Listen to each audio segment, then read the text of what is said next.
माध्यम से कहना चाहता हूं,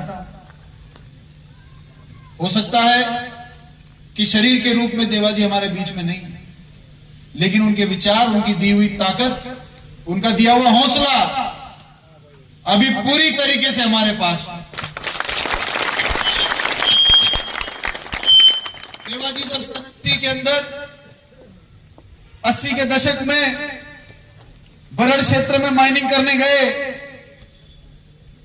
वहां पर भी लोगों को हौसला देकर आए कि नहीं आए। जब देवाजी सावर गए 2000 के दशक में, तो सावर और केकड़ी के इलाके लोगों को भी वो हौसला देकर आए। और जब वो इस संस्था के माध्यम से बूंदी में उन्होंने काम किया, तब हमारे बूंदी के लोगों को भी काफी उन्होंने हौसला दिया। तो उनका हौसला हमारे साथ है। यदि कोई व्यक्ति, कोई ताकत, कोई व्यवस्था ये सोचती है कि इनको तोड़ा जा सकता है, इनको मरोड़ा जा सकता है, मैं उनको कह देना चाहता हूं कि अब हम शिक्षित भी हैं, समर्थ भी हैं और संयम में भी रहना जानते हैं। किसी भी व्यक्ति की, किसी भी संस्था की, किसी भी समाज की, किसी भी गांव की, किसी भी शहर की, किसी भी गुट के लोगों की सबसे बड़ी ताकत होती है संयम। कितनी भी ज्यादा ताकत हो, जो संयम में रह सकता है, लंबी दौड़ का घोड़ा वही होता है। संयम के साथ में ऐसी ताकतों का हम सामना भी करेंगे, और सामना तो क्या करेंगे, जितनी बार वो टकराएंगे उतनी बार वो चूर चूर हो जाएंगे। इसलिए किसी को भी विचलित होने की जरूरत नहीं है, परेशान होने की जरूरत नहीं है। ये तो जरूर है कि अच्छा और बुरा समय जो महादेव जी ने लिख दिया वो आता है और चला जाता, लेकिन इस सोच को, इस समाज को, इस विचार को कोई हिला नहीं पाए। बोलो, आप लोग इस सब के लिए तैयार हो कि नहीं हो?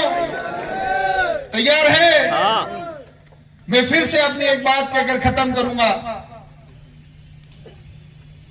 कि मैंने जो एक बात कही, संयम से बड़ी कोई ताकत नहीं है। संयम रखो, अच्छा समय भी आएगा।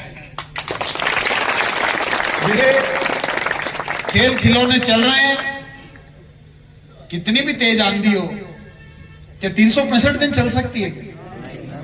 1 घंटा चलेगी, 2 घंटा चलेगी, 6 घंटा चलेगी, 5 दिन चलेगी, 25 दिन चलेगी, पर आंधी को रुकना पड़ेगा। जो मजबूत होते हैं वो खड़े रहते हैं, जो कमजोर होते हैं वो उखड़ जाते हैं, जो हल्के होते हैं वो उड़ जाते हैं।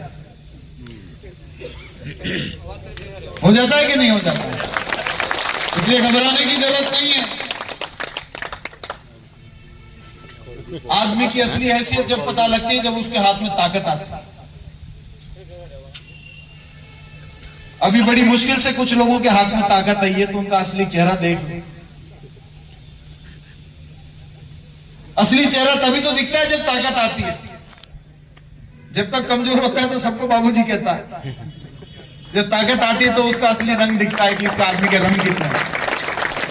तो इस समय की बात है, मजबूत रहो, एक साथ रहो, शिक्षा की दिशा में आगे बढ़ते रहो। कुछ और करने की जरूरत नहीं है, कुछ भी करने की जरूरत नहीं। केवल अपने बच्चों को अच्छा पढ़ाओ, लिखाओ, अच्छे संस्कार दो। पढ़ाने लिखाने के साथ में अच्छे संस्कार देना भी शिक्षा के बराबर ही जरूरी है। अपने से हमारे बच्चे, अगर आपके घर में कोई बड़ा बुजुर्ग आया, उसके पैर नहीं छूता है, तो ऐसी शिक्षा भी कोई काम की। संस्कार भी जरूरी, झुकना जरूरी है। जो जितना ज्यादा झुकता है उसी में ताकत रहती है खड़े रहने की। गलत कह रहा हूं? संस्कार भी जाने नहीं चाहिए। शिक्षा और संस्कार दोनों के साथ मजबूत होते रहो। आने वाले समय में ये सब जो व्यवस्थाएं उल्टी दिशा में चल रही हैं, इनको सही दिशा में चलाने का काम किया जाएगा। वो जिम्मेदारी मेरी है, वो काम आप मेरे पे छोड़।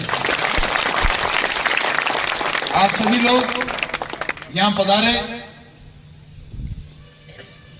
क्योंकि श्री देवलाल जी चांदना निश्चित ही रूप से ऐसे व्यक्तित्व हैं जिनके जीवन के ऊपर यदि स्टडी करी जाए तो उससे काफी शिक्षा मिलेगी। आप सब लोग आए, आपने उन्हें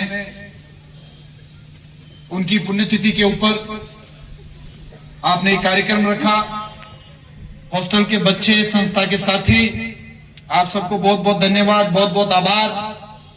साथ के साथ अध्यक्ष महोदय ने एक अनुरोध किया, वो अनुरोध मैं भी कर रहा हूं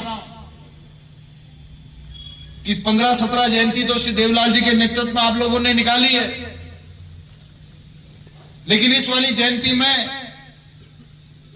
श्री देवलाल जी के बाद से अगर कोई जयंती कमजोर निकल गई तो उनका जहां भी होंगे उनका दिल बहुत दुखेगा। इसलिए पूरी ताकत के साथ में, समझदारी के साथ में और हौसले के साथ में आप इस जयंती के कार्यक्रम को बढ़ाएं।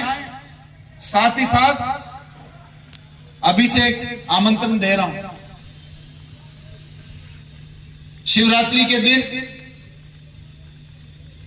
के दिन 26 फरवरी शायद शिवरात्रि है, उस दिन श्री देवलाल जी चांदना और हमारे दादाजी की मूर्ति का अनावरण हम हमारे घर पे करेंगे।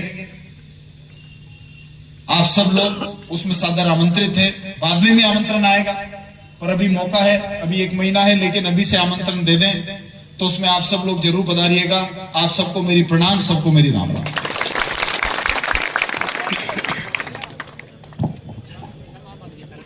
बहुत बहुत धन्यवाद आदरणीय